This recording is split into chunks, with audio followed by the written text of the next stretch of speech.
Bismillahirrahmanirrahim. Assalamualaikum warahmatullahi wabarakatuh.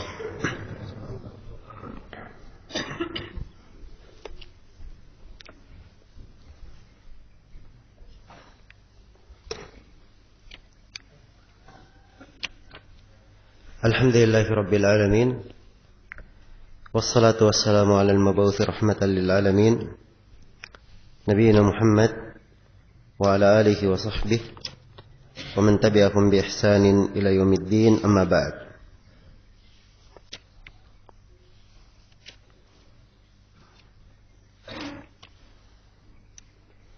Ini sesi yang ketujuh dari pembahasan kita mengkaji kitab Syarhus Sunnah karya Al-Imam Al-Muzani rahimahullahu ta'ala. Baik, kita akan memasuki pembahasan seputar keyakinan tentang Al-Quran Al-Karim dari buku panduan kita di halaman 20.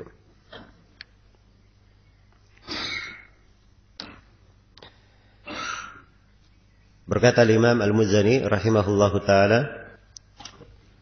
wal Qur'anu kalamullahi azza wa jalla wa min ladunhu wa laysa bimakhluqin fayabid.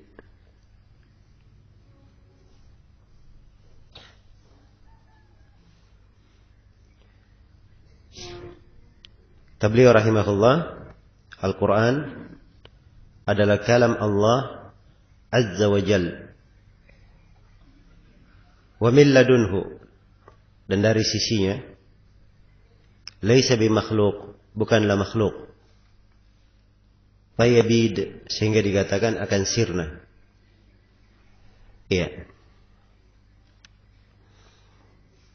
Sini dari ucapan beliau yang ringkas ini ada 5 pembahasan yang perlu kita uraikan.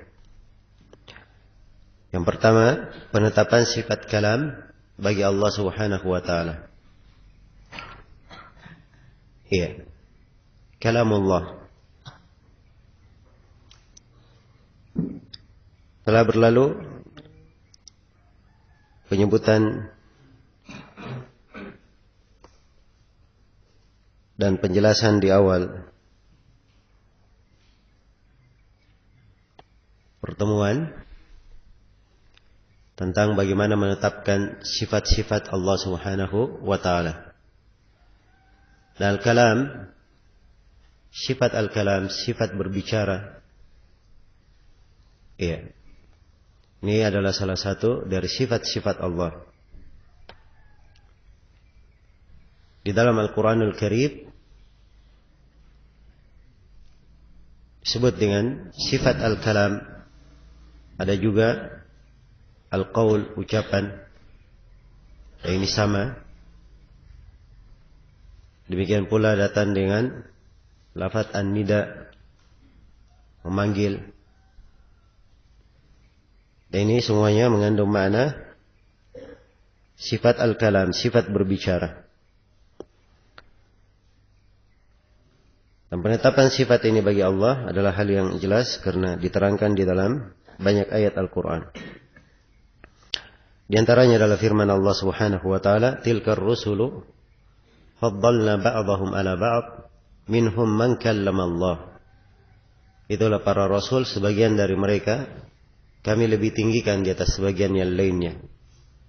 Dan di antara para rasul itu ada yang Allah berbicara kepadanya. Disebutkan Allah berbicara kepadanya. Berkaitan dengan Nabi Musa alaihi salam, Allah Subhanahu wa ta'ala berfirman, wa kallama Allahu Musa taklima. Dan Allah berbicara kepada Nabi Musa dengan sebenar-benar pembicaraan. Iya. Dan juga ketika disebutkan dari perbuatan kaum munafikin, yuriduna ayyubaddilu kalam Allah. Mereka ingin mengganti kalam Allah. Jadi Al-Quran disebut kalamullah. Iya. Dan di surah Al-Baqarah, salah penyebutan sifat orang-orang Yahudi, yasma'una kalamallahi thumma yuharrifunahu min ba'di ma aqaluhu wa hum ya'lamun. Mereka mendengarkan kalam Allah, kemudian mentahrifnya, merubahnya setelah mereka memahaminya, padahal mereka mengetahuinya. Ya, padahal mereka mengetahuinya. Dan insyaallah ta'ala akan datang lagi ayat-ayat yang menjelaskan bahwa Al-Quranul Karim adalah kalam Allah subhanahu wa ta'ala. Ya.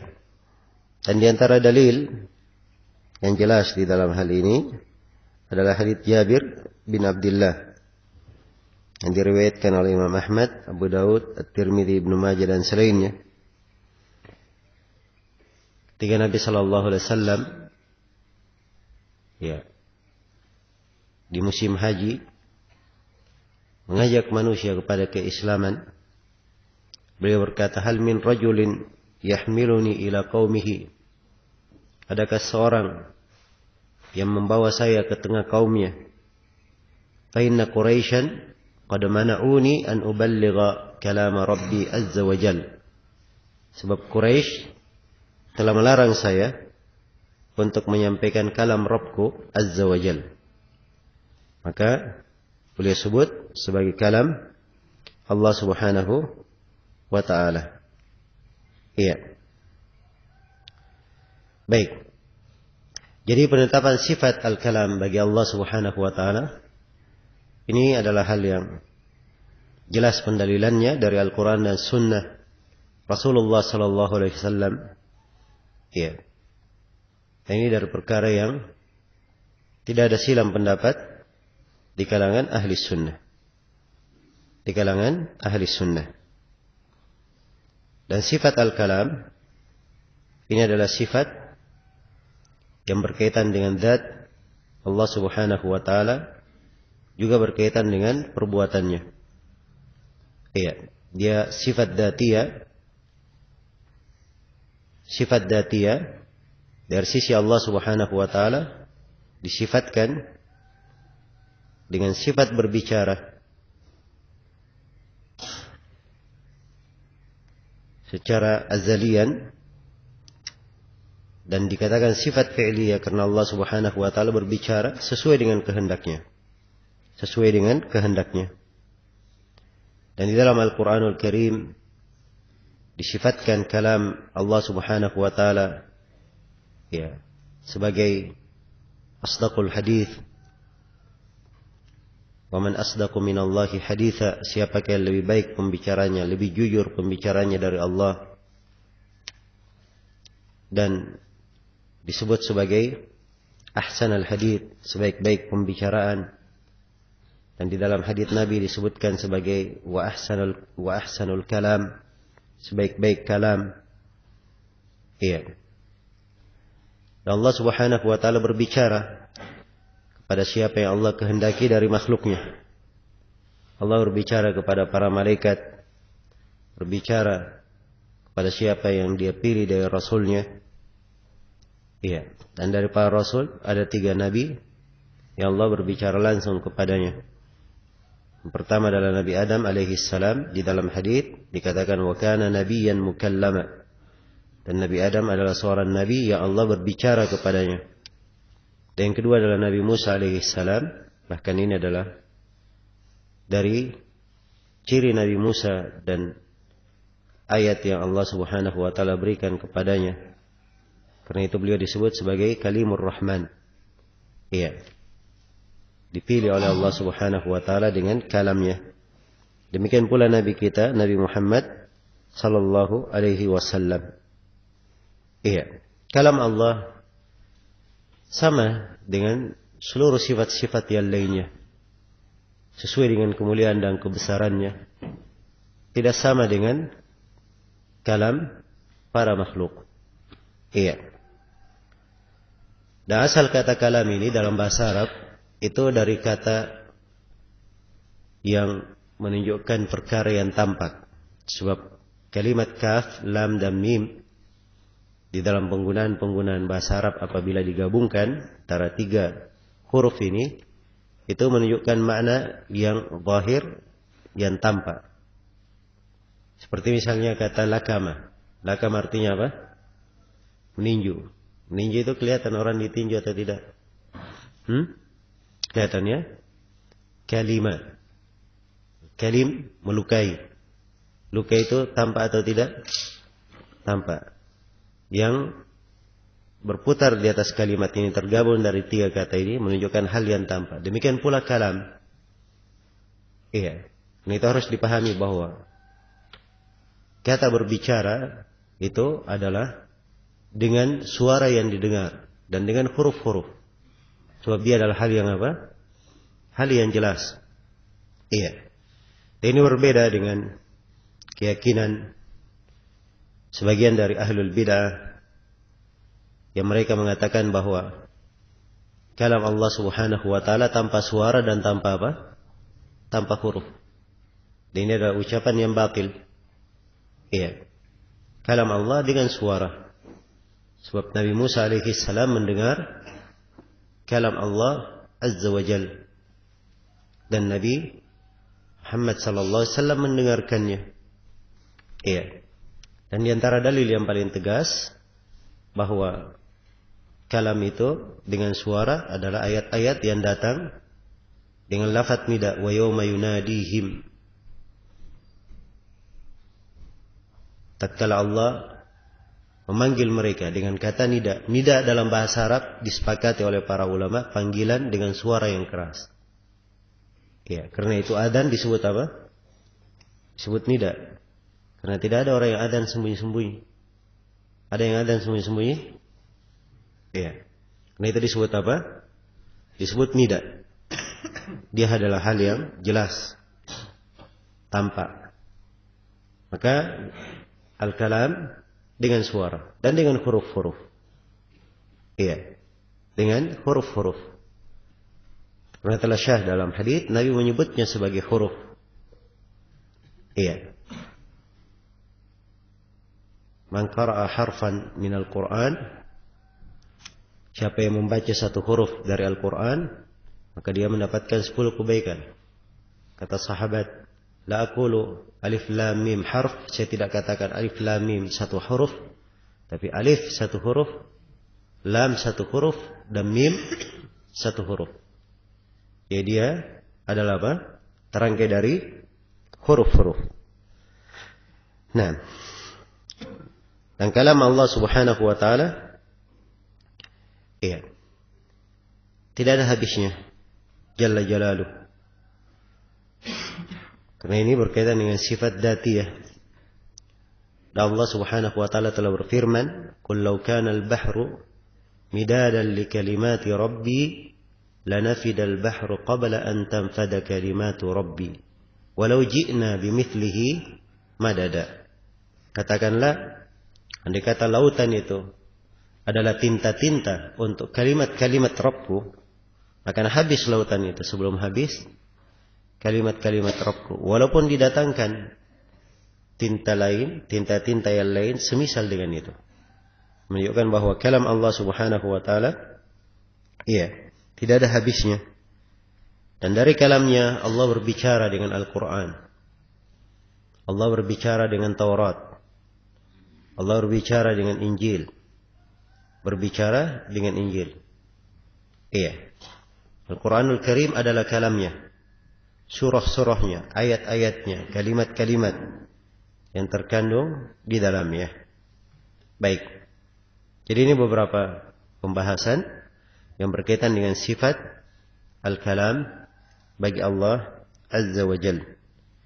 Kemudian di pembahasan yang kedua, iya, kata penulis rahimahullah, wal Qur'anu kalamullahi azza wa jalla. Ini pembahasan bahwa Al-Quran adalah kalamullah, terkait khusus dengan Al-Quran. Iya.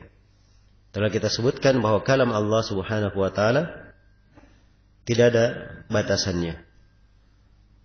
Dan Allah berbicara dengan pembicaraan yang maha agung. Salah satu dari pembicaraannya adalah Al-Quran. Allah berbicara dengan apa? Al-Quran. Mengucapkan Al-Quran itu. Karena itu Al-Quranul Karim adalah bagian dari kalam Allah Azza wa Jalla. Iya. Itulah Al-Quranul Karim yang disebut sebagai kalam Allah. Dan ini ditunjukkan oleh dalil-dalil. Di antaranya adalah firman Allah Subhanahu wa taala, "Wa in ahadun minal musyrikin istajaraka fa'ajirhu hatta yasma'a kalam Allah." Apabila salah seorang dari kaum musyrikin meminta jaminan keamanan kepadamu, maka berikanlah jaminan keamanan sampai dia mendengar kalam Allah. Iya. Ya disebut mendengar kalam Allah, yaitu mendengar Al-Quranul Karim. Dan dimaklumi seorang musyrik, ya, apabila dia ingin masuk ke negeri Islam, minta jaminan keamanan dari penduduk negeri, maka dalam Al-Quran diperintah beri jaminan keamanan supaya dia mendengar kalam Allah. Iya. Dari mana dia dengarkan kalam Allah ini? Dari Allah langsung? Jawabannya tidak. Dari Jibril? Juga tidak. Dari Nabi Muhammad? Iya. Juga tidak. Tapi dia dengarkan dari siapa yang membacakannya kepadanya. Karena itu Al-Quranul Karim adalah kalamullah. Siapapun yang membacanya, yang dibaca itu adalah apa? Kalam Allah. Iya. Baik. As-sautu sautul qari wal kalamu kalamul bari. Suara yang membaca adalah suara si pembaca. Iya. Suara bacaan itu suaranya si pembaca. Tapi yang dibaca adalah apa? Adalah kalam Al-Bari Jalla Jalalu, kalam Allah Subhanahu wa taala. Iya. Baik. Maka Al-Quranul Karim adalah kalamullah. Adalah kalam Allah Subhanahu wa taala. Dan ini dari keyakinan dasar dan keyakinan pokok yang dikenal di kalangan umat Islam. Iya.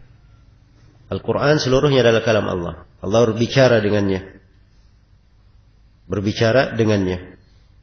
Dan Al-Quran tidak pernah diturunkan pada siapapun sebelum Nabi Muhammad sallallahu alaihi wasallam. Ia diturunkan kepada Nabi Muhammad. Iya. Dan Al-Quranul Karim diturunkan oleh Allah. Diturunkan. Inna anzalnahu Qur'anan Arabiyyan la'allakum ta'qilun. Sungguhnya kami menurunkan Al-Quran itu bahasa Arab supaya kalian berakal dengannya. Iya.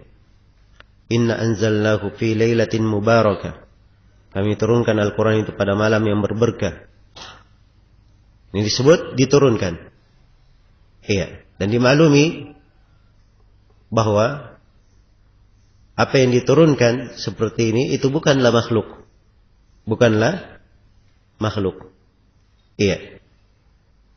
Menunjukkan bahwa Al-Quranul Karim adalah kalam Allah Azza wa Jalla. Allah memperdengarkan Al-Quran ini kepada Jibril. Kemudian Jibril memperdengarkannya kepada Nabi Muhammad sallallahu alaihi wasallam. Dan Nabi Muhammad sallallahu alaihi wasallam memperdengarkan Al-Quran kepada umatnya. Iya. Yang diperdengarkan adalah Al-Quran. Itu adalah kalam Allah Azza wa Jalla. Jibril dan Nabi Muhammad hanyalah perantara dalam menyampaikan dan memperdengarkan Al-Quran itu. Dan kalam Al-Quran adalah kalam Allah Azza wa Jalla. Iya. Baik. Al-Quran dibaca oleh orang-orang yang membaca. Ditulis di mushaf-mushaf. Ya, dihafalkan oleh orang-orang yang menghafal. Dihafalkan oleh orang-orang yang menghafal. Perbuatan hamba membaca itu adalah perbuatan makhluk. Dan perbuatan makhluk adalah apa? Adalah makhluk. Kertas yang menulis tinta itu adalah apa? Adalah makhluk. Demikian pula perbuatan hamba menghafal itu adalah makhluk. Karena perbuatan makhluk adalah makhluk. Wallahu khalaqakum wa ma ta'malun. Allah yang menciptakan kalian dan menciptakan amalan kalian. Iya. Menciptakan kalian dan menciptakan amalan kalian. Maka kita berserta amalan kita semuanya adalah apa? Adalah makhluk. Tetapi yang terbaca, yang dibaca, yang dihafalkan dan yang tertulis itu adalah apa? Adalah Al-Quranul Karim, kalam Allah Azza wa Jalla. Iya, dia adalah kalam Allah Azza wa Jalla. Baik, Al-Quranul Karim terdiri dari surah-surah. Iya, terdiri dari surah-surah. Ada ayat-ayatnya. Iya. Dan dari Al-Quranul Karim, sebagian dari Al-Quran, sebagian surahnya itu lebih afdal daripada surah yang lainnya. Lebih afdal daripada surah yang lainnya. Karena itu surah Al-Ikhlas sebanding dengan apa? Sepertiga Al-Quran. Dan sebagian ayatnya itu lebih afdal daripada ayat yang lainnya. Ayat kursi lebih utama daripada ayat-ayat yang lainnya. Maka ada tafadhul di dalam kalam Allah Azza wa Jalla sesuai dengan ketentuannya Jalla Jalaluh. Iya. Baik. Jadi ini secara umum pembahasan bahwa Al-Quran adalah apa? Adalah kalam Allah Azza wa Jalla. Kemudian di sini dikatakan wa min ladunhu. Iya. Al-Quran itu berasal dari sisi Allah Azza wa Jalla. Dan ini dibahasakan oleh para ulama, minhu bada'a wa ilaihi ya'ud. Dari Allah lah Al-Quran itu bermula dan kepadanya lah kembali. Iya. Dan kepadanya lah kembali. Nah.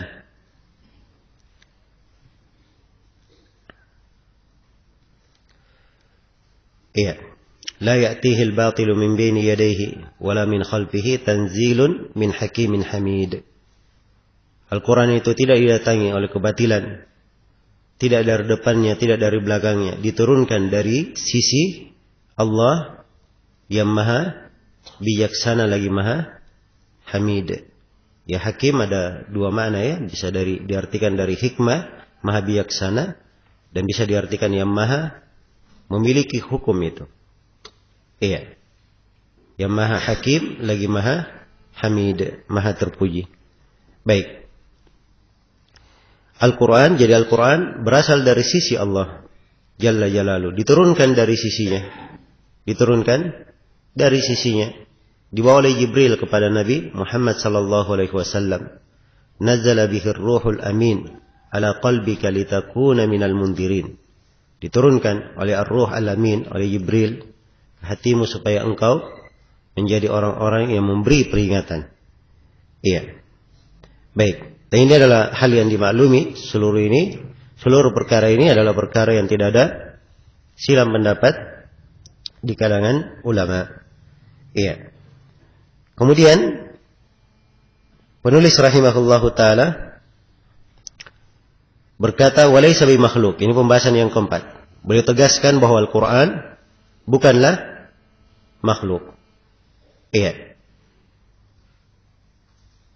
Ini kalimat Al-Quran bukanlah makhluk. Ini adalah hal yang tadinya tidak disebutkan, iya, oleh para as-salaf. Sebab kalau diambil secara nas, Al-Quran bukanlah makhluk. Ini memang tidak ada di dalam Al-Quran dan tidak ada di dalam hadits Rasulullah sallallahu alaihi wasallam. Tapi maknanya adalah hal yang dimaklumi. Iya.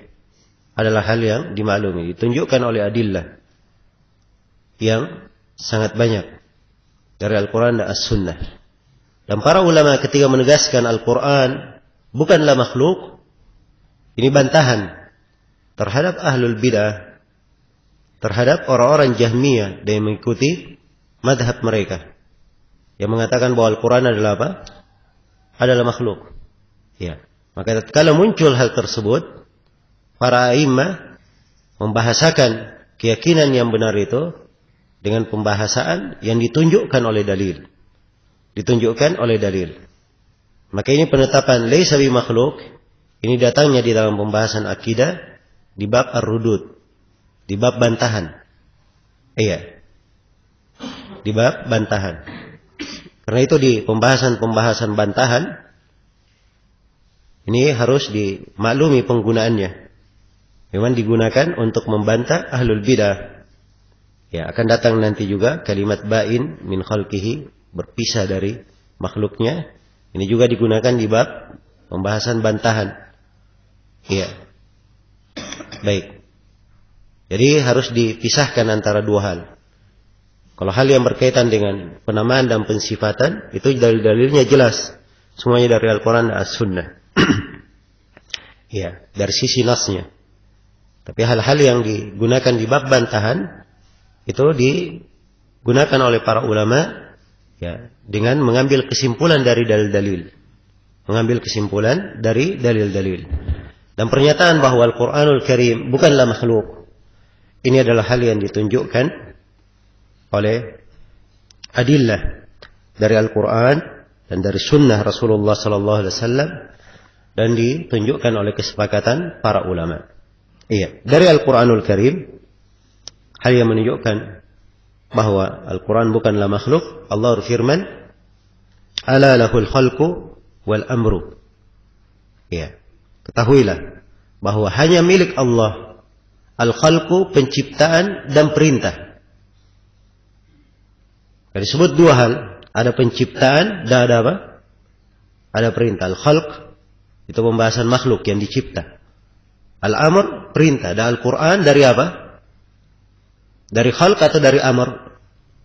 Ya, dari perintah Allah, dari perkara Allah Subhanahu wa ta'ala. Jelas ya? Baik. Maka Al-Quranul Karim bukanlah makhluk. Dipisahkan, dibedakan di dalam ayat antara makhluk dan perintah Allah Subhanahu wa ta'ala. Iya. Baik, ini dalil yang pertama. Dan dalil ini dipakai oleh para imam ya. Yang paling masyhur menggunakannya adalah Sufyan ibn Uyainah. Iya. Rahimahullahu ta'ala. Ketika Sufyan ibn Uyainah berkata pada orang-orang, "Mada yaqulu hadhihi? Mada yaqulu hadad duaibah?" Ya, apa yang diucapkan oleh binatang kecil ini? Ya, maksudnya Bishr al-Marisi. Ya, ahlul bidah ya, yang mencetuskan salah satu dari ahlul bidah yang menyebarkan keyakinan Al-Quran adalah apa? Adalah makhluk. Nah, Bishr al-Marisi ini ya disebut oleh Ibnu Uyainah binatang kecil. Ya. Dan ini penggunaan digunakan oleh a'immah terhadap orang-orang yang menyelisihi Al-Quran. Ya, keluar dari jalan Al-Quran. Nah, kadang digunakan bahasa ini untuk merendahkan ahlul bidah. Akan datang nanti penjelasan tentang berlepas diri dari ahlul bidah. Iya. Dan di dalam Al-Quran diterangkan orang yang berpaling dari Al-Quran disebutkan famathaluhu kamathali al-kalb. Perumpamaannya seperti apa? Perumpamaan anjing. Iya. Sebab mereka yang tidak mendengar ayat-ayat, menolak ayat-ayat, maka ini ya masuk dalam rangkaian yang dicela dalam Al-Quran. Ulaika kal an'ami bal hum adall. Mereka ini seperti hewan-hewan ternak, bahkan lebih sesat daripada itu. Iya. Dan para a'immah ketika membahasakan dengan bahasa-bahasa ini bentuk pembelaan terhadap agama, menunjukkan hakikat bahwa orang yang menyimpang dari jalan yang lurus keadaannya seperti itu. Iya. Keadaannya seperti itu. Dia tidak gunakan akalnya.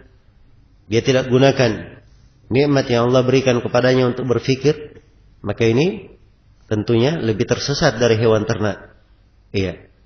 Baik. Jadi ini sisi-sisi penggunaan kalimat ini di kalangan para ulama. Ya, berbeda ya dengan sebagian orang yang menganggap bahwa ini adalah penggunaan kalimat yang dipandang tidak pantas dan seterusnya. Iya.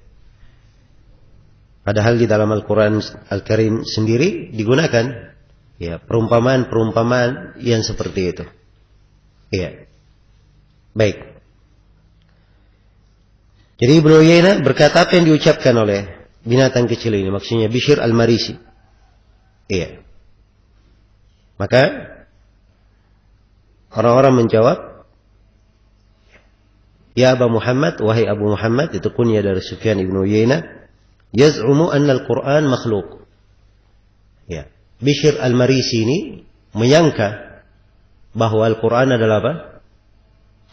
Al-Quran adalah makhluk. Maka apa kata beliau? Kadzab. Dia telah berdusta. Qala Allah Azza wa Jalla, Allah Azza wa Jalla berfirman, ala lahul khalqu wal amr.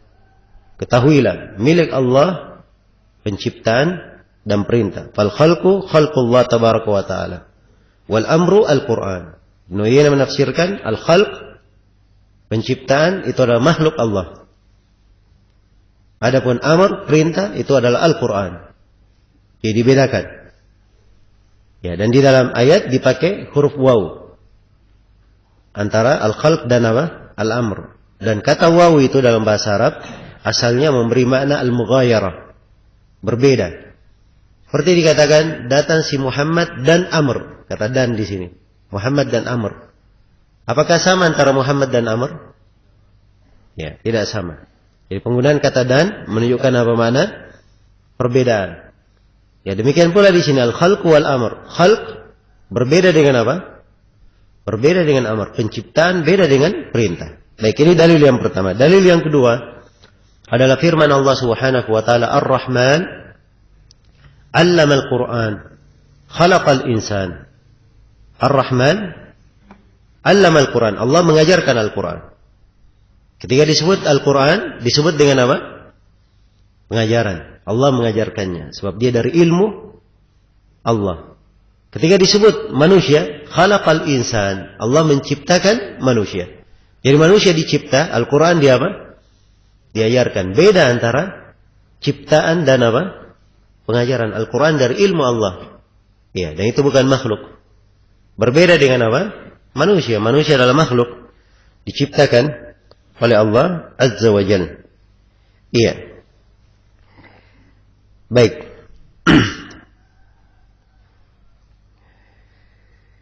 Itu dua ayat ya yang menerangkan dan sangat jelas sekali menunjukkan bahwa Al-Quran bukanlah makhluk. Di dalam Al-Quran terdapat Asmaul Husna. Allah, Ar-Rahman, Ar-Rahim, Ar-Rabb, Al-Aziz, Al-Kabir, Al-Jabbar, dan seterusnya dari nama-nama. Kalau dikatakan Al-Quran ini makhluk, berarti Allah Subhanahu wa ta'ala adalah apa? Adalah makhluk. Iya. Baik. Kemudian ini dalil-dalil ya dari apa? Dari Al-Quranul Karim. Adapun dari hadits-hadits Rasulullah sallallahu alaihi wasallam, ya banyak hal yang menunjukkan tentang hal tersebut. Di antaranya Nabi sallallahu alaihi wasallam mengajarkan doa yang dibaca di waktu pagi. Iya. Dan petang, dan juga diajarkan dibaca ketika seorang itu melakukan atau singgah di sebuah tempat. A'udzu bi kalimatillahi tammat min syarri ma khalaq. Iya. Saya berlindung dengan kalimat-kalimat Allah yang maha sempurna dari kejelekan yang dicipta. Sini kalimat adalah sifat kalam. Sifat berbicara. Iya. Andai kata kalam Allah itu makhluk, berarti artinya doa ini apa? Kita berlindung dengan makhluk-makhluk Allah dari kejelekan yang apa? Yang dicipta. Berarti berlindung dengan makhluk untuk menghindari kejelekan apa? Kejelekan makhluk. Iya. Ya kalau diartikan bahwa Al-Quran adalah makhluk, kalam Allah adalah makhluk, berarti Nabi Muhammad telah mengajarkan kesyirikan. Karena beliau mengajarkan apa? Doa ini. Iya. Itu konsekuensinya. Jelas ya? Baik. Maka terang sekali dari dalil-dalil menunjukkan bahwa Al-Quranul Karim adalah kalam Allah Azza wa Jalla. Karena itu tidak ada silang pendapat di kalangan ulama. Iya. Al-Quran adalah kalamullah. Dan tidak ada silang pendapat di kalangan ulama bahwa mereka yang mengatakan Al-Quran adalah makhluk itu dianggap kafir, keluar dari Islam. Ini hukum umum ya. Dianggap kafir, keluar dari apa? Keluar dari Islam. Ini disepakati oleh para ulama. Ya, tidak ada silang pendapat. Imam Al-Lalakai di dalam kitabnya Syarah Ushul I'tiqad Ahli Sunnah wal Jamaah, beliau membawakan ya, nama-nama para a'immah. Sebagiannya beliau sebut dengan sanadnya, dan sebagiannya beliau hanya merinci nama-nama para a'immah yang mengkafirkan Jahmiyah. Mengkafirkan kelompok Jahmiyah. Iya. Yang mengatakan Al-Quran adalah apa? Kalamullah. Kelompok Jahmiyah ini adalah pengikut Jaham bin Safwan. Ya, pengikut siapa? Jaham bin Safwan. Iya. Pengikut Jaham bin Safwan. Jaham bin Safwan ini adalah tokoh ahlul bid'ah. Iya. Yang mencetuskan berbagai pemikiran bid'ah. Cetuskan berbagai apa? Pemikiran bid'ah. Ya, orang-orang yang mengikuti pendapatnya disebut sebagai apa? Jahmiyah. Dan musibahnya kelompok Jahmiyah ini ya, telah mewarnai banyak pemikiran orang-orang yang menyimpang yang datang setelahnya. Ya, karena kelompok Jahmiyah menyimpang dalam banyak pembahasan. Dalam nama-nama dan sifat, Jahmiyah mu'abtilah, kelas kakap. Ya, dia menafikan seluruh nama dan sifat. Mengingkari seluruh apa? Menafikan seluruh nama dan sifat, kecuali satu sifat saja, sifat al-wujud. Ya, sifat adanya Allah, sebab dia tidak berani mengatakan Allah tidak ada. Jelas ya? Dan dengan penetapannya satu sifat ini sudah cukup membantah dia sendiri. Ya, jelas ya? Kalau dia tetapkan satu sifat untuk Allah, kenapa dia tidak tetapkan yang lainnya? Kenapa dia tidak tetapkan yang lainnya? Karena al-qaul fi ba'dhi sifat kal-qaul fil ba'dhil akhar. Ucapan pada sebagian sifat sama dengan pembahasan pada sifat yang lainnya. Tidak ada perbedaan. Baik. Dan dari kesesatan Jahmiyah, mereka yang memasyhurkan ucapan bahwa Al-Quran adalah apa? Adalah makhluk. Iya. Dari kesesatan Jahmiyah, mereka mengingkari sifat istiwa Allah di atas arsy-Nya. Iya. Tentang ulu ad-dat, mereka ingkari. Dari kesesatan Jahmiyah di pembahasan takdir, iya, mereka adalah Jabriyah kelas ekstrim. Ini sudah kita uraikan ya. Dari kesesatan kelompok Jahmiyah di pembahasan keimanan, mereka adalah Murji'ah kelas kakap. Jahmiyah ini, dia katakan bahwa iman cukup dengan tasdik saja, pembenaran. Apa cukup dengan ma'rifah, pengetahuan. Jelas ya? Ini kelompok apa? Jahmiyah, ekstrim. Di pembahasan keimanan. Di pembahasan melihat Allah pada hari kiamat, mereka mengingkarinya. Mereka mengingkarinya. Demikian pula pembahasan-pembahasan yang lainnya. Tentang timbangan, tentang kekekalan surga dan neraka, dan seterusnya. Ya. Ini sumber malapetaka kelompok Jahmiyah ini. Sumber malapetaka. Karena itu kata Ibnu Al-Qayyim rahimahullahu taala, ya, menunjukkan bahayanya ucapan Jahmiyah ini, ucapan Jaham bin Safwan, lidha taqassamatit tawaifu qawlahu wa tawarathuhu irthadis sahmani lam yanju turran min aqwalihi siwa ahli al-hadithi wa syi'atil Qur'ani. Karena itulah kelompok-kelompok yang datang setelah Jaham bin Safwan itu saling membagi-bagi ucapannya. Seperti orang yang saling membagi warisan, jatah-jatah warisan dibagi. Iya. Karena itu kata Ibnu Al-Qayyim, tidak ada kelompok yang selamat. Iya. Setelah Jaham bin Safwan yang tidak mengambil ucapannya kecuali satu saja. Kecuali ahli hadits, ahli sunnah yang mengikuti Al-Quranul Karim. Mereka yang selamat. Baik, ini kelompok Jahmiyah. Ya. Dan Jahm bin Safwan ini mengambil pemikirannya dari siapa? Ini perhatikannya silsilahnya supaya paham. Ya. Dia mengambilnya dari Ja'ad bin Dirham. Dan Ja'ad bin Dirham ini, ya, ini diantara yang mempelopori dan mencetuskan pemikiran-pemikiran bid'ah. Mengatakan Al-Quran, ya, bukan kalamullah. Dia mengatakan Nabi Ibrahim bukan Khalilullah. Ya. Jelas ya? Itu Ja'ad bin Dirham. Dan Ja'ad bin Dirham ini, ya, ini dipenggal lehernya, disembelih oleh pemerintah di masanya, Khalid Al-Qasri. Disembelih di Idul Adha. Ya. Disembelih di apa? Di Idul Adha. Jadi setelah selesai sholat Idul Adha, ya, Khalid Al-Qasri menyampaikan khutbahnya. Kemudian beliau katakan, wahai sekalian manusia, pergilah kalian, ya, sembelihlah hewan-hewan kurban kalian. Dan saya pada hari ini akan menyembelih siapa? Khalid Al-Qasri. Ini saya akan menyembelih Ja'ad bin Dirham. Khalid Al-Qasri akan menyembelih Ja'ad bin Dirham. Maka disembelihlah Ja'ad bin Dirham. Ya. Dan perbuatan Khalid Al-Qasri ini dipuji oleh seluruh ulama.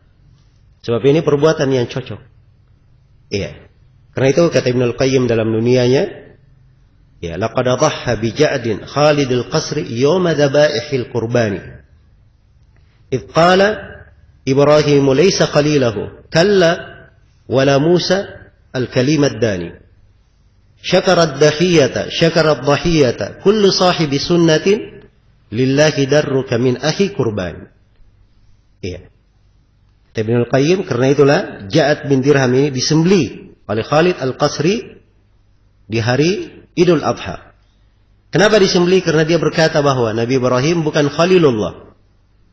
Dan dia berkata bahwa Nabi Musa bukan Kalimur Rahman. Ya. Karena itu kata Ibnu Al-Qayyim, setiap orang yang mengikuti sunnah mensyukuri sembelihan Khalid Al-Qasri ini. Ya. Mensyukurinya. Dan ini yang harusnya ditegakkan, ya, di kalangan pemerintahan terhadap orang-orang yang merubah sendi-sendi agama. Ya. Sebab kalau orang-orang yang seperti ini dibiarkan, akan rusak agama itu.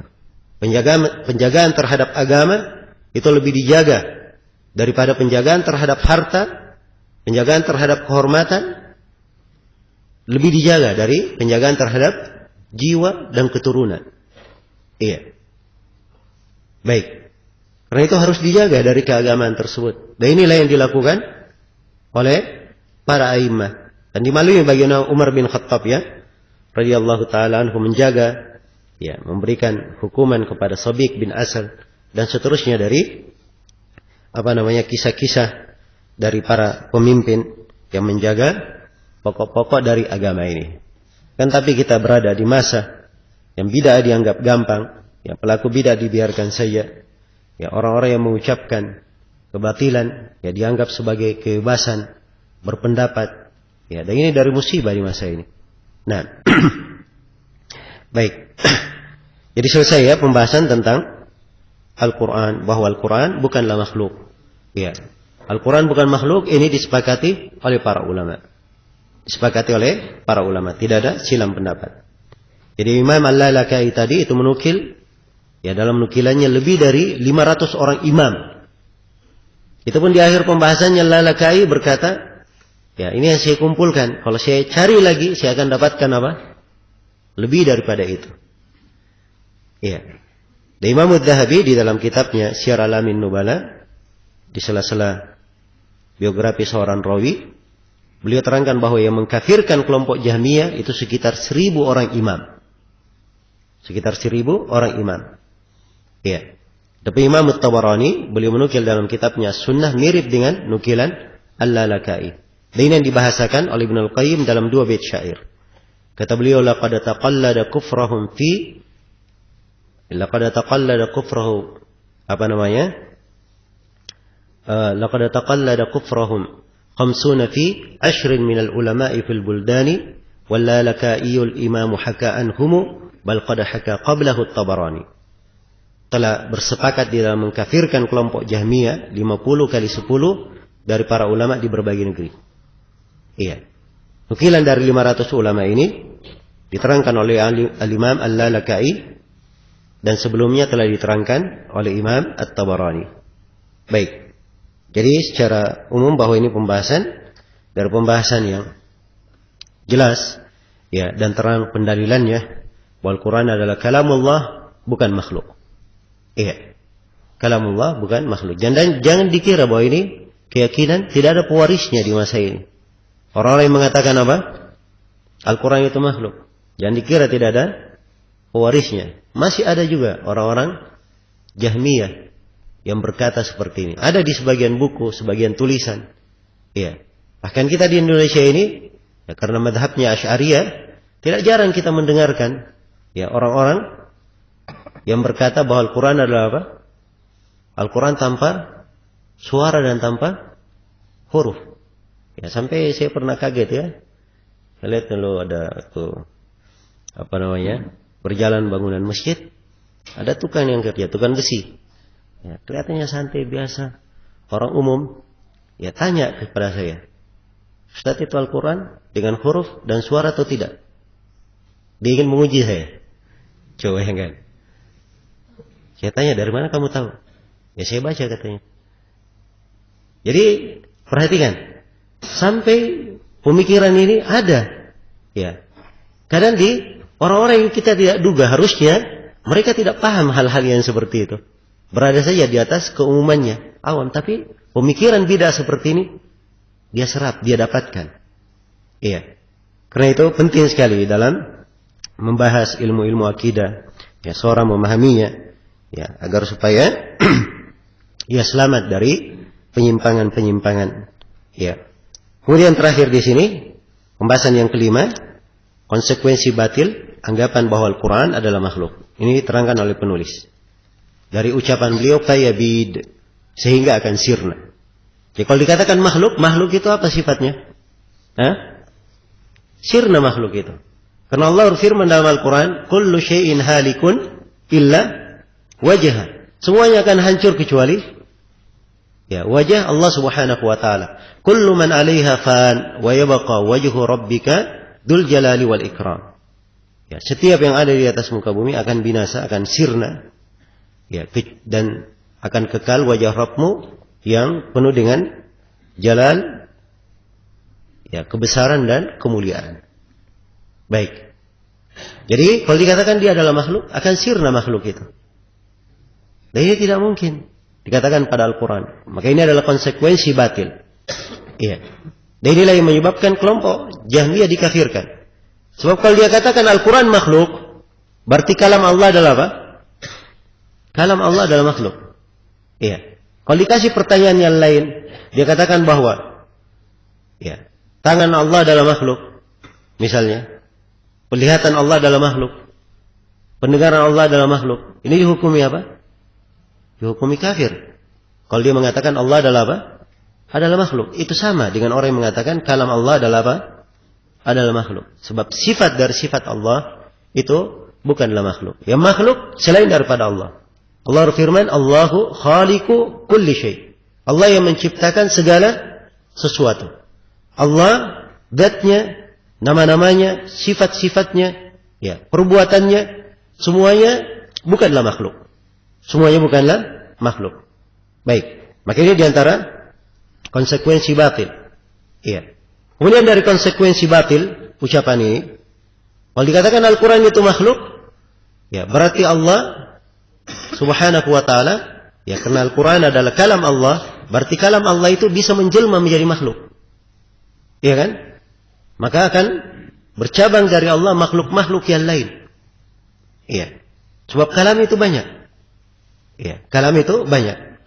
Kalau dia katakan kalam Allah itu makhluk, ya berarti ini ada dua kemungkinan. Mungkin dia katakan bahwa pada zat Allah ada makhluk yang bertengger padanya. Ya, sebab kalam Allah adalah apa? Adalah makhluk dia katakan. Atau akan keluar dari kalam Allah berbentuk berpisah dengan zat Allah terjadilah makhluk sendiri. Iya. Dan ini konsekuensi lebih batil lagi.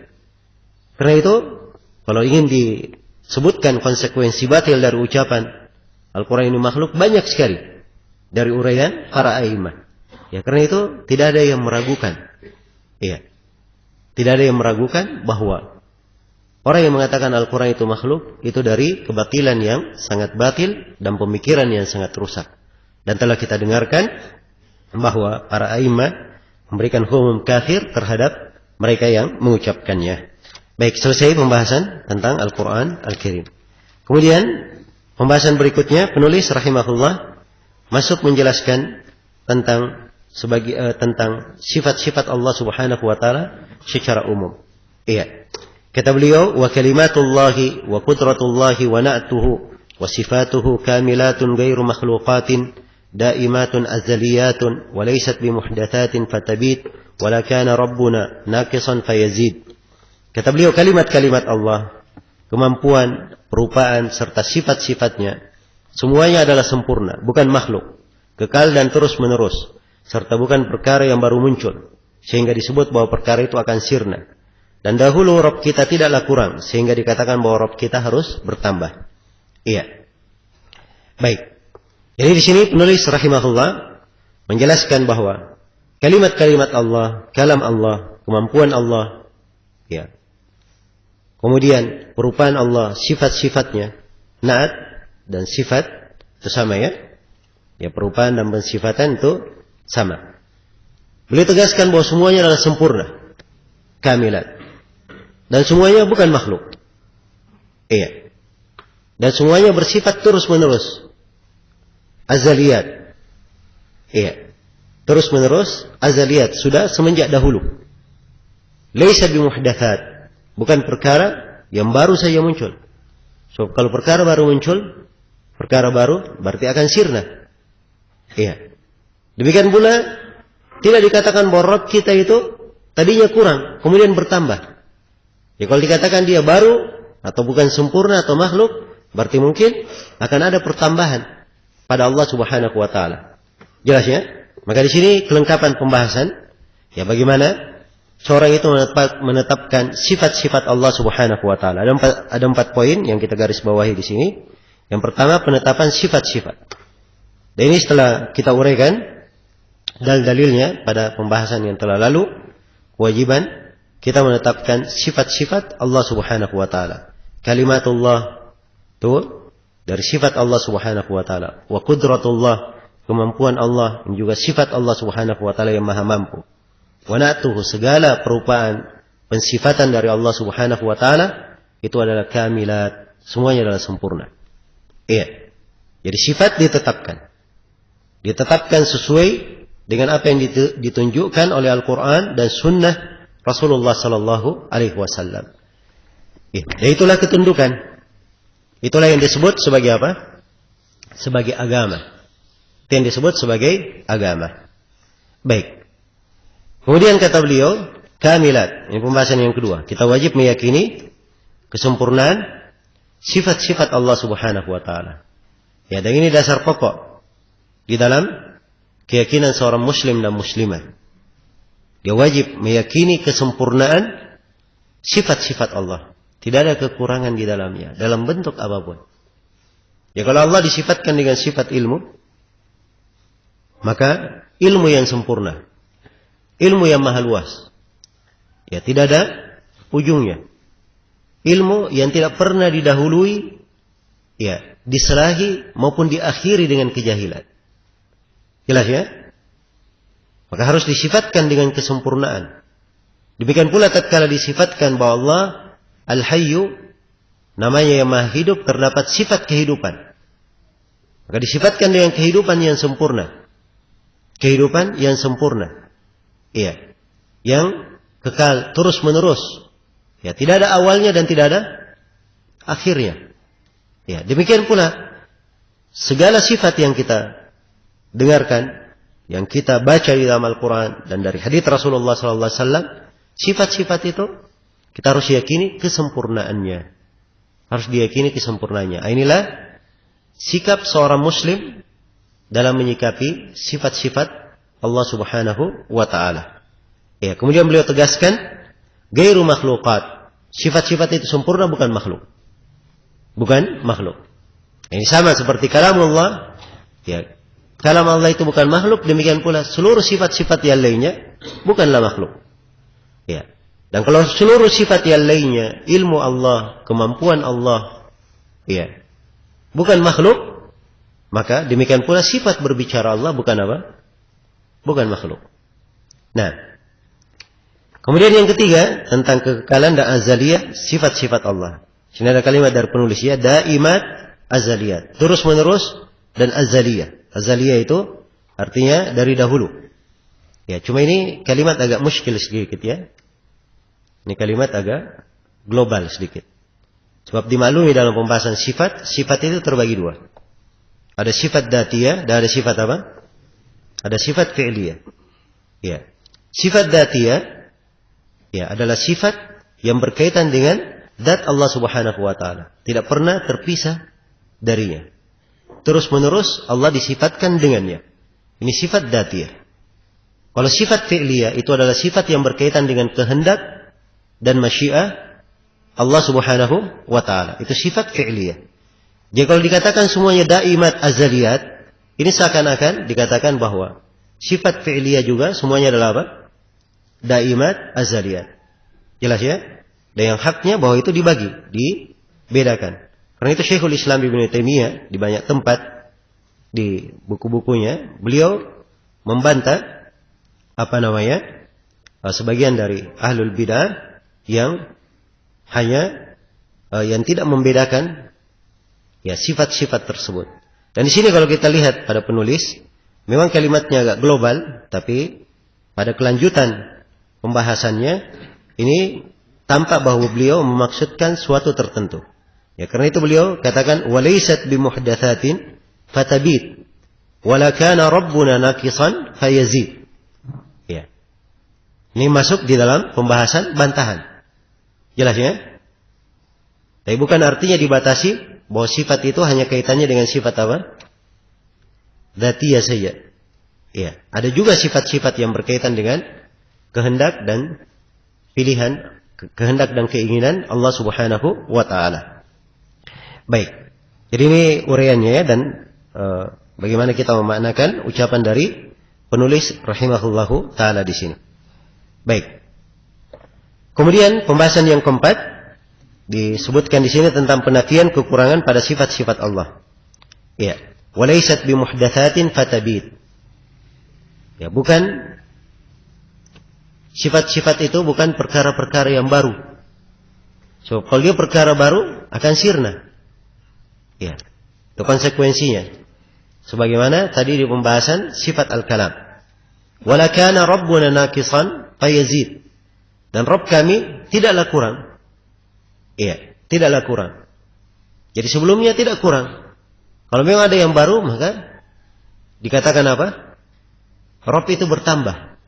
Nah ini, jadi beliau arahkan memang pengarahan yang zahirnya menuju kepada apa? Pembahasan sifat dzatiyah. Dan tidak ada ya silam pendapat tidak di kalangan Imam Al-Muzani dan selainnya bahwa Allah Subhanahu wa taala disifatkan dengan sifat apa? Sifat fi'liyah. Iya, ada hal-hal yang Allah Subhanahu wa taala melakukannya sesuai dengan kehendak dan keinginannya. Allah berbicara sesuai dengan kehendak dan keinginannya. Allah beristiwa di atas arsy-Nya dan itu adalah sifat fi'liyah. Karena dikatakan tsumma stawa 'alal arsy. Ya, setelah selesai penciptaan langit dan bumi, kemudian Allah beristiwa di atas arsy-Nya. Sebagaimana diterangkan dalam sebagian hadis. Nah, Allah murka kepada siapa yang Allah kehendaki. Kalau dikatakan murka itu adalah sifat yang terus-menerus, berarti Allah akan murka kepada semuanya terus-menerus. Jelas ya? Tapi ini adalah Allah murka kepada siapa? Ya Allah Subhanahu wa taala kehendaki. Dan Allah merahmati dari hamba-hambanya siapa yang Allah kehendaki. Dan ini di pembahasan rahmat yang sifatnya khusus ya. Karena rahmat Allah ada dua, ada yang sifatnya umum dan ada yang sifatnya apa? Sifatnya khusus. Baik. Kemudian jadi secara umum bahwa sifat-sifat ya, sifat-sifat Allah Subhanahu wa taala itu ada yang berkaitan dengan zatnya terus-menerus Allah disifatkan dengannya, dan ada sifat yang berkaitan dengan sifat fi'liyah. Ya, sifat yang berkaitan dengan kehendak dan keinginan Allah Azza wa Jalla. Baik. Selesai sudah ya pembahasan sifat-sifat ini. Kemudian penulis rahimahullahu taala berpindah kepada pembahasan yang lainnya. Dan ini kita beri tajuk menyucikan Allah dari penyerupaan. Iya. Kata beliau, jallat sifatuhu an shibihi sifatil makhluqin. Iya. Maha mulia sifat-sifatnya dari penyerupaan dengan sifat-sifat makhluk. Nah, wa qasurat anhu fitanul wasifin. Dan amatlah pendek kepandaian orang-orang yang menyifati untuk menyifatinya, menyifati Allah. Qaribun bil ijabati inda su'al. Maha dekat untuk mengabulkan ketika dimohon kepadanya. Ba'idun bit ta'azzuzi la yunal. Ya, maha jauh dengan penuh keagungan, tidak tercapai. Alin ala arsyihi. Maha tinggi di atas arsy-Nya. Ba'inun min khalqihi. Tidak bercampur dengan makhluknya. Mawjudun wa laysa bima'dumin wala bimafqud. Maha ada, bukan tiada, dan tidak akan lenyap. Baik. Ini ada beberapa pembahasan yang kita garis bawahi di sini. Yang pertama, bahwa sifat-sifat Allah tidak sama dengan sifat makhluk. Ini kaidah dasar ya. Dari kaidah penetapan sifat-sifat, keimanan sifat-sifat yang telah kita uraikan di awal pembahasan. Iya. Allah Subhanahu wa taala tidak disamakan dengan makhluknya. Laisa kamitslihi syai' wa huwas samiul basir.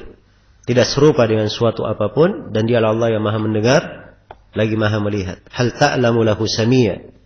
Iya. Tahukah kamu ada yang sebanding dengan Allah? Nah, ini pertanyaan sifatnya pengingkaran. Bahwa tidak ada yang sebanding, sepadan dengan Allah Subhanahu wa taala. Iya. Walam yakul lahu kufuwan ahad, dan tidak ada seorang pun yang sebanding dengannya. Dan banyak lagi ayat-ayat yang menunjukkan tentang hal ini. Ini dasar pokok, tidak boleh sifat-sifat Allah itu diserupakan dengan sifat apa? Dengan sifat makhluk. Iya. Di pembahasan sifat-sifat telah sesat di dalamnya dua kelompok. Kelompok yang pertama disebut dengan nama kelompok Al-Mu'attilah. Dan kelompok yang kedua disebut dengan nama kelompok Al-Musyabbihah. Kelompok Al-Musyabbihah. Iya. Kelompok Al-Mu'attilah ini ya dari kata ta'til. Ta'til itu artinya dia hilangkan atau dia tiadakan sifat-sifat itu. Jelas ya? Jadi mereka meniadakan dan menolak sifat-sifat. Ini kelompok Al-Mu'attilah. Ya, dan derajat peniadaan penolakan mereka beraneka ragam. Ada yang menolak hampir seluruhnya, ada yang menolak sifat-sifat saja, dia tetapkan nama-nama, dari yang ditetapkan sebagian sifat saja. Karena itu kelompok Mu'attilah ada 5 nama kelompok di dalamnya. Ada 5 sekte di dalamnya. Yang pertama adalah sekte apa? Jahmiyah. Ini yang paling parahnya. Ya, dia mengingkari seluruh nama dan sifat. Satu saja yang dia tetapkan tadi. Sifat apa? Sifat al-wujud. Ini kelompok apa? Jahmiyah. Kelompok yang kedua, kelompok Al-Mu'tazilah. Kelompok Al-Mu'tazilah, dia tetapkan nama, tapi dia nafikan sifat. Dia katakan benar, Allah As-Sami, yang maha mendengar. Yang maha mendengar, tapi kita tidak tetapkan sifat mendengar baginya. Ya, ini termasuk aneh bin ajaib ya. Ya. Jadi namanya yang maha mendengar tanpa pendengaran.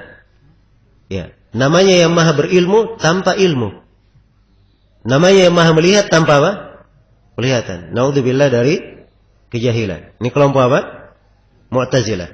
Kelompok yang ketiga adalah kelompok apa? Al-Kullabiyah. Iya. Kelompok Al-Kullabiyah ini pengikut Muhammad bin Sa'id bin Kullab.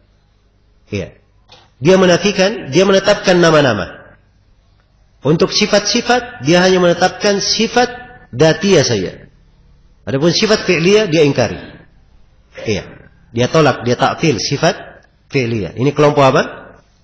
Kullabiyah. Kelompok yang keempat, ya, ini masyhur di Indonesia ya, adalah kelompok apa? Al-Asy'ariyah.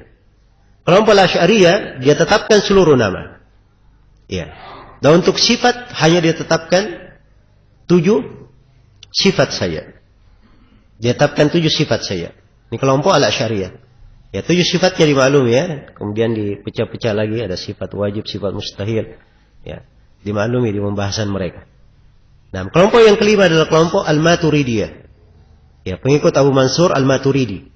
Ya, dan ini dia sama dengan kelompok Asy'ariyah, hanya saja dia menambah sifat yang ke-8. Dia menambah apa? Sifat yang ke-8.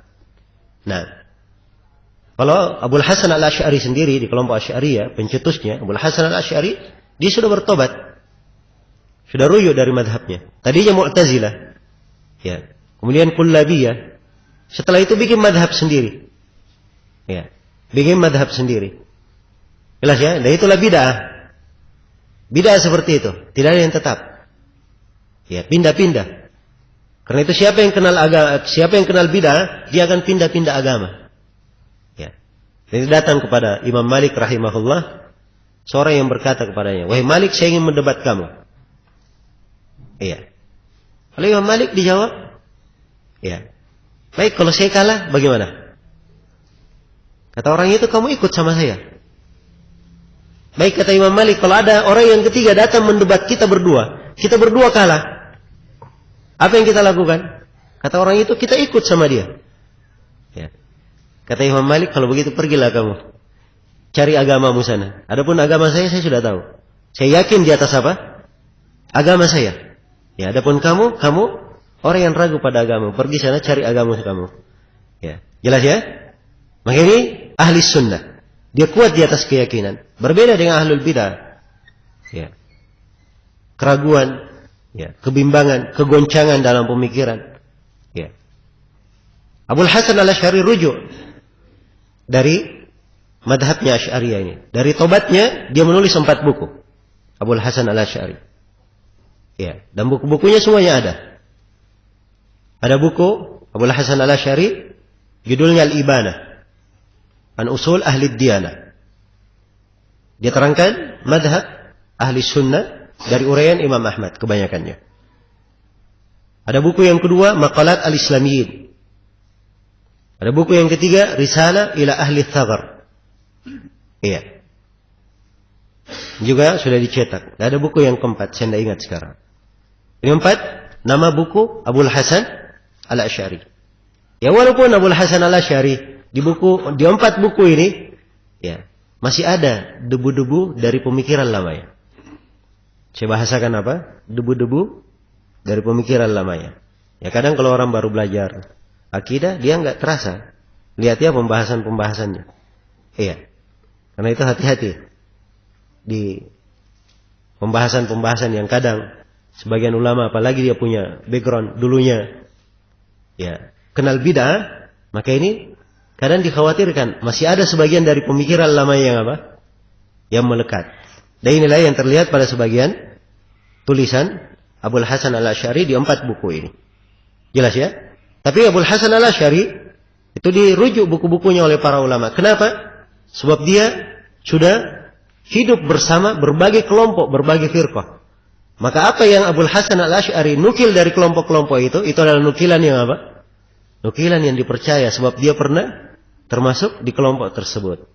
Jelas ya? Baik. Jadi secara umum kelompok Al-Mu'attilah. Ya, ada 5 sekte di dalamnya ya, kelompok Al-Mu'attilah ini. Ya. Kelompok yang kedua kebalikannya, kelompok Al-Musyabbihah. Kelompok Al-Musyabbihah. Ya, kalau Al-Mu'attilah menafikan sifat-sifat, nama-nama dan sifat, kalau kelompok Musyabbihah sebaliknya, dia tetapkan. Ya. Tapi dia serupakan sifat makhluk sama dengan apa? Sifat Allah. Dia katakan, betul Allah memiliki tangan. Tangannya sama dengan tangan kita. Allah memiliki pendengaran. Pendengarannya sama dengan apa? Pendengaran kita. Ya, maka ini juga adalah kelompok yang sesat.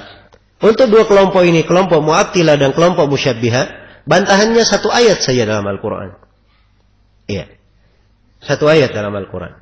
Laisa kamitslihi syai'un wa huwa as-sami'ul basir. Tidak serupa dengan sesuatu apapun. Ini bantahan untuk siapa? Hah? Ini bantahan untuk kelompok al-musyabbihat. Allah tidak serupa dengan suatu apapun. Wa huwas samiul basir, dan Allah Maha mendengar lagi Maha melihat. Ini bantahan untuk siapa? Untuk kelompok al-mu'attilah. Perhatikan ya dari kedetailan ayat. Dibawakan dua nama, as-sami' al-basir. Kenapa bukan nama al-alimul khabir? Kenapa bukan nama al-ghafurur rahim? Kenapa nama as-sami' al-basir? Ya. Jelas ya? Ini harus dipahami dalam kaidah. Ketika seorang mempelajari asma al-husna, ya, penyebutan nama-nama asmaul husna pada ayat-ayat itu memberi pengaruh sangat mendalam bagi orang yang membacanya. Pengaruh yang apa? Sangat mendalam. Iya. Dan itu mendukung seorang di dalam memahami Al-Quran. Jelas ya? Mendukung seorang di dalam memahami Al-Quran. Karena itu seorang Arabi disebutkan bahwa seorang Arabi dia pernah mendengar ada orang yang membaca ayat wasariqu wasariqatu faqta'u aydiyahuma jazaan bima kasaba nakalan minallah. Dia baca wallahu ghafurur rahim. Iya. Jadi dia salah baca di akhir ayat. Laki-laki dan perempuan yang mencuri, potonglah tangan-tangan keduanya. Balasan dari Allah, balasan terhadap perbuatannya, hukuman dari Allah. Tapi dia salah baca di akhir ayat. Dan Allah Maha Pengampun lagi Maha Penyayang. Ya. Jelas ya? Kata Arabi, kamu salah baca, itu bukan Al-Quran itu. Iya. Bukan Al-Quran. Ya. Kata orang yang membaca masa? Ya. Kata Arabi enggak, itu bukan Al-Quran. Maka orang yang membaca dia periksa kembali ayatnya. Oh ya memang benar. Dia apa? Salah baca di akhirnya. Maka dia perbaiki bacaannya. Ya, wasariqu wasariqatu faqta'u aydiyahuma jazaan bima kasaba nakalan minallah wallahu azizun hakim. Kata Arabi, baru benar. Ya. Allah azizun hakim. Maha perkasa lagi maha bijaksana. Karena keperkasaannya Allah memberi hukuman terhadap orang yang mencuri. Dan hukuman itu sesuai dengan kebijaksanaannya. Baru cocok. Ya, hukuman, balasan dari Allah, kemudian disebut Allah Maha mengampuni lagi Maha menyayangi. Ini tidak ada hubungannya. Jelas ya? Maka ini dari kedetailan di dalam memahami Asmaul Husna. Ya, demikian pula di ayat ini. Kenapa disebut As-Sami'ul Basir? Iya. Jelas ya? Ini penting untuk kita cermati. As-Sami' yang Maha mendengar, Al-Basir yang Maha melihat. Terkandung di dalam dua nama, dua sifat. Sifat pendengaran dan sifat apa? Sifat penglihatan. Pendengaran dan penglihatan ini hampir menjadi ciri seluruh makhluk yang hidup. Manusia mendengar dan melihat. Ayam mendengar, melihat.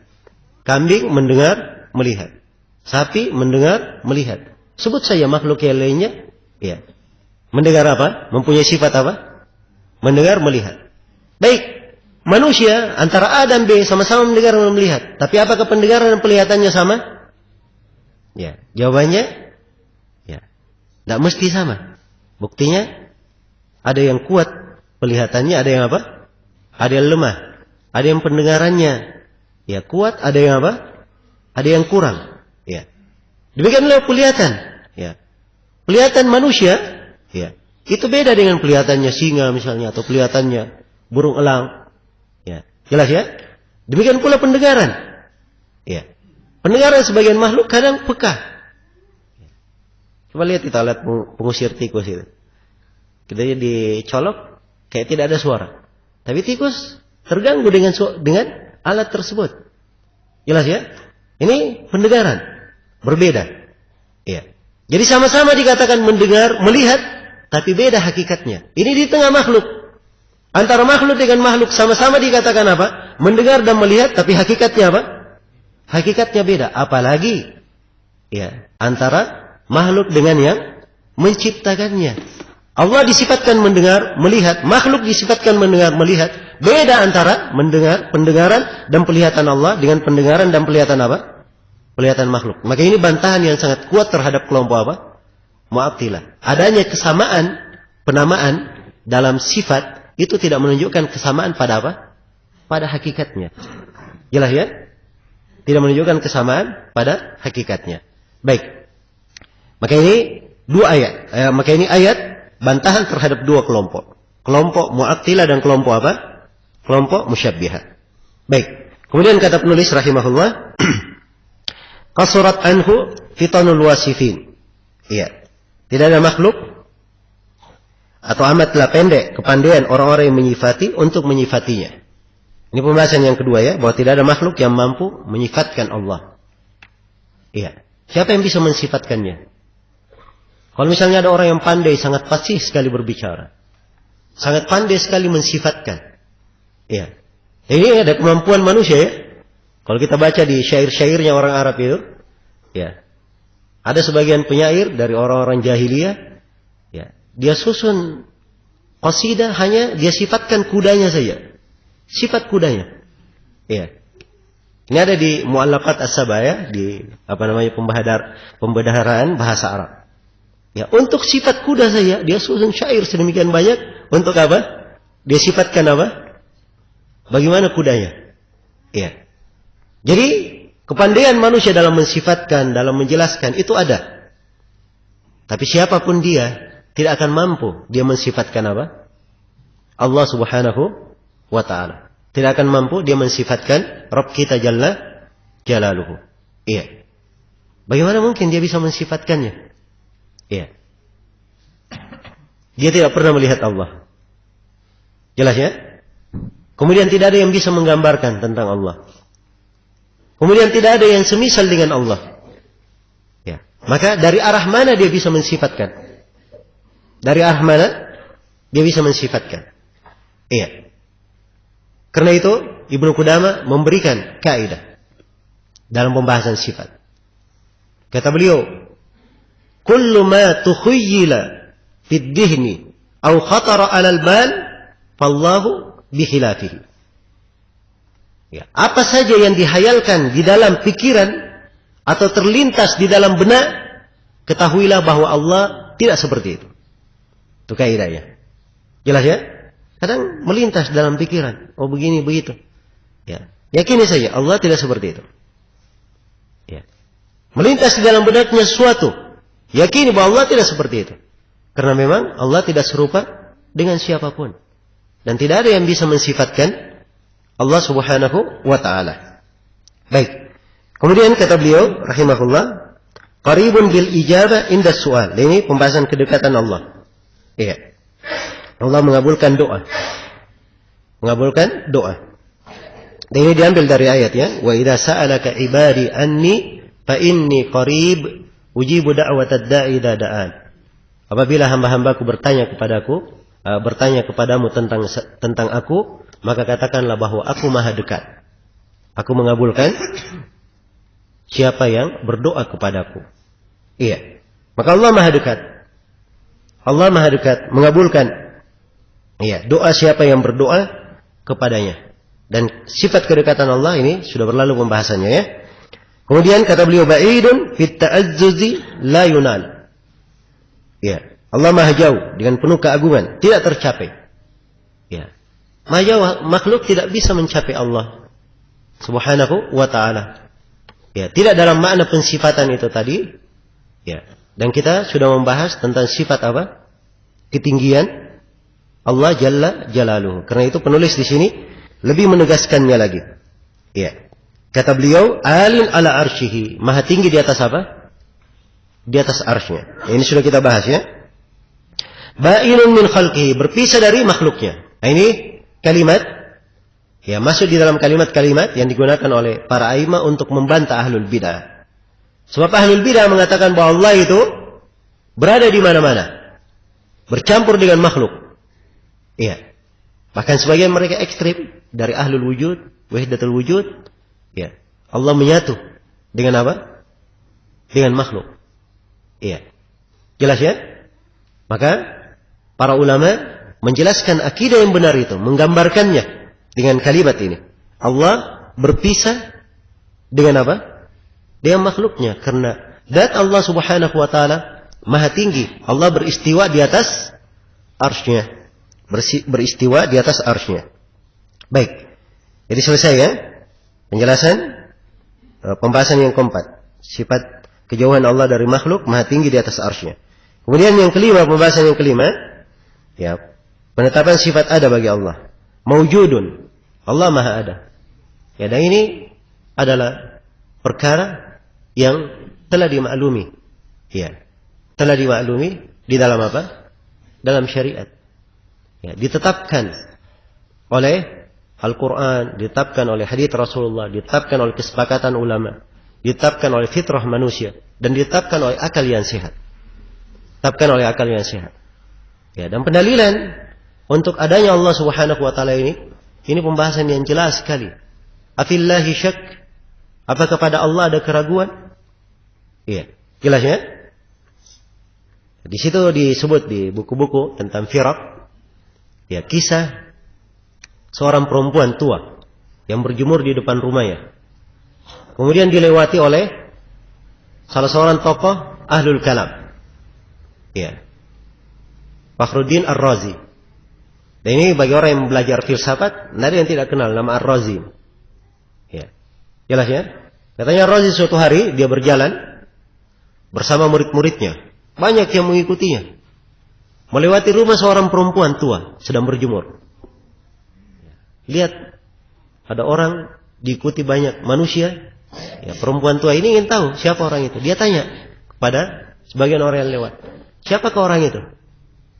Ya, muridnya menjawab dengan bangganya. Ya, sambil kembali bertanya, wahai ibu, tidakkah kamu tahu siapa dia? Ya. Perhatikan ya, bagaimana dia membanggakan gurunya. Kata perempuan tua ini, ya, saya nggak tahu siapa dia. Seorang raja kah dia? Bukan, kata muridnya. Seorang menteri kah dia? Bukan. Kalau begitu siapa dia? Kata muridnya, dia ini adalah orang yang memiliki 1000 dalil bahwa Allah itu ada. Ini kan pembahasannya orang filsafat itu. Jago-jagoan untuk membawakan dalil apa? Allah itu ada. Apa jawaban perempuan tua ini? Katanya, uffillahu, betapa celakanya orang itu. Betapa celakanya orang itu, kata perempuan tua itu. Afillahi syakkun? Apakah pada Allah ada keraguan sehingga harus dibawakan 1000 dalil tentang adanya Allah? Ini kan tabiat dari apa? Manusia, hanya orang yang ragu saja.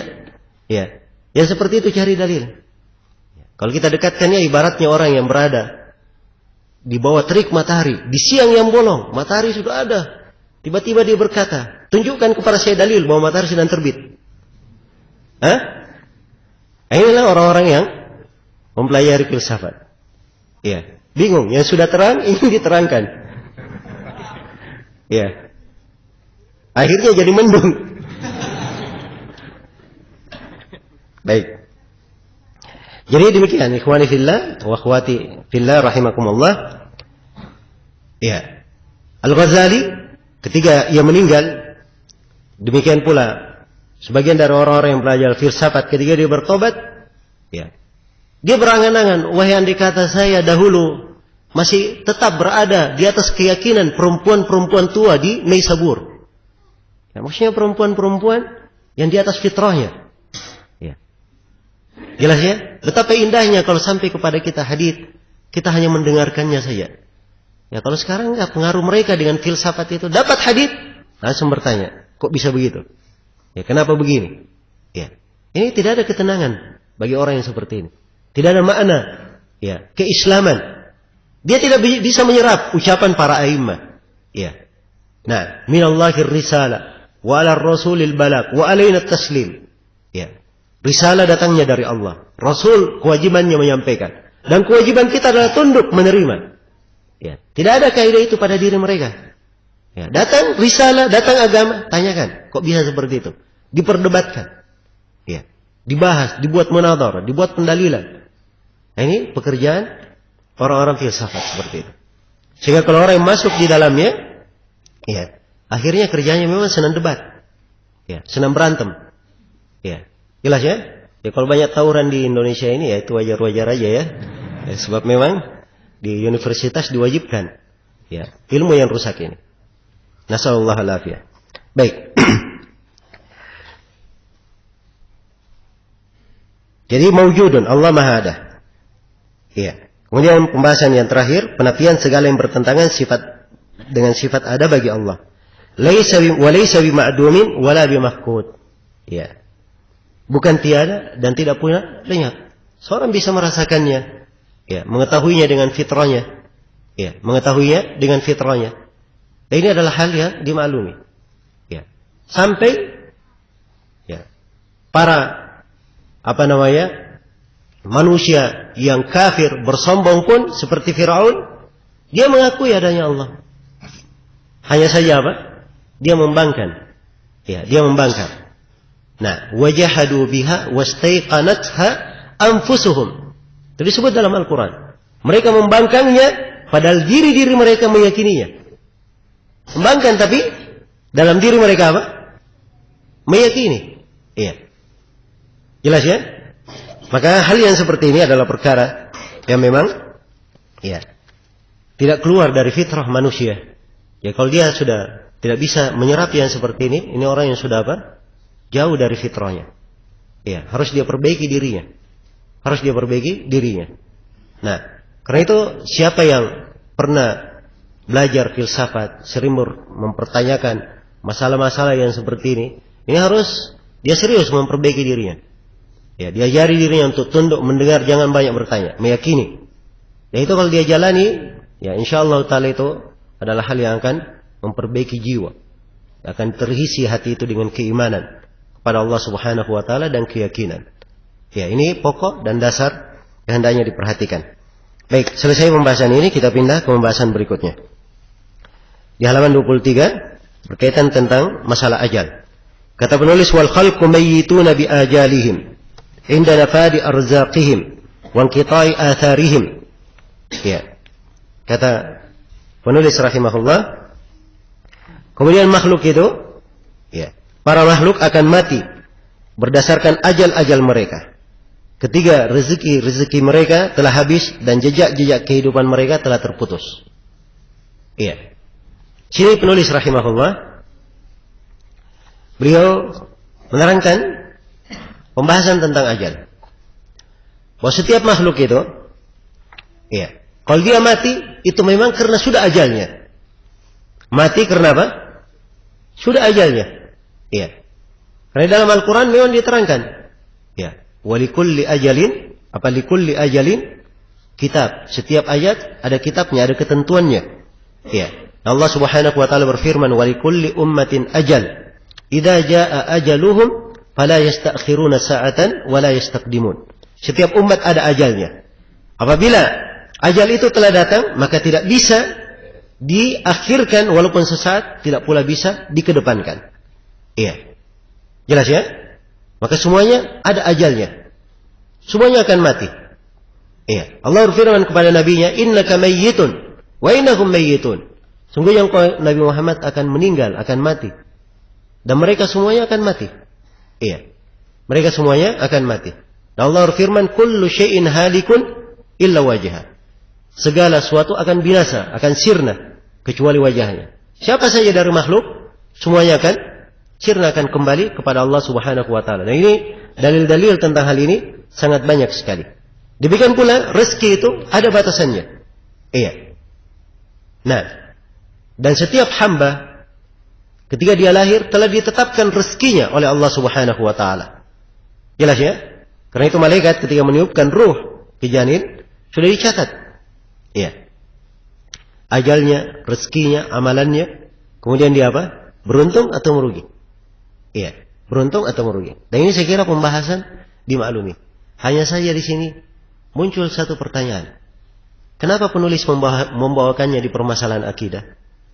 Ini karena masalah ini di atas kejelasannya ternyata orang-orang Mu'tazilah mengingkarinya. Mereka berpendapat lain. Kaum Mu'tazilah. Ya, kalau ahli sunnah mereka katakan seorang makhluk meninggal karena apa? Ajalnya sudah tiba. Rezekinya memang sudah habis. Andai kata rezekinya masih ada, kemudian dia meninggal, nah ini tidak mungkin ya. Tapi kaum Mu'tazilah tidak. Iya. Mungkin saja bagi mereka, orang yang umurnya 80 tahun misalnya, di takdirnya, iya. Kemudian meninggal di 20 tahun, nah itu ajalnya terputus. Jelas ya? Menurut mereka boleh apa? Boleh terputus. Iya. Dan ini pemikiran Mu'tazilah, ya, masyhur di masa dahulu. Karena itu penulis rahimahullah menjelaskan dari keyakinan apa? Ya, keyakinan di dalam masalah ini. Dan ini memang pemikiran Mu'tazilah disebut oleh Abul Hasan Al-Asy'ari di bukunya Al-Ibanah. Dia singgung berkaitan dengan masalah apa? Masalah ajal ini. Baik, maka ini intinya ya. Jadi ahli sunnah meyakini bahwa makhluk itu ketika dia meninggal itu memang sudah ajalnya. Ya. Tidak ada lagi umurnya, itu ketetapan Allah bahwa dia sudah meninggal, sudah habis ajalnya, sudah habis rezekinya, sudah ditentukan ya bahwa terputus jejak-jejak dari kehidupannya. Iya, baik. Selesai pembahasan ini ya. Pembahasan berikutnya berkaitan dengan apa? Alam kubur. Ini sudah lewat waktunya, 10 menit.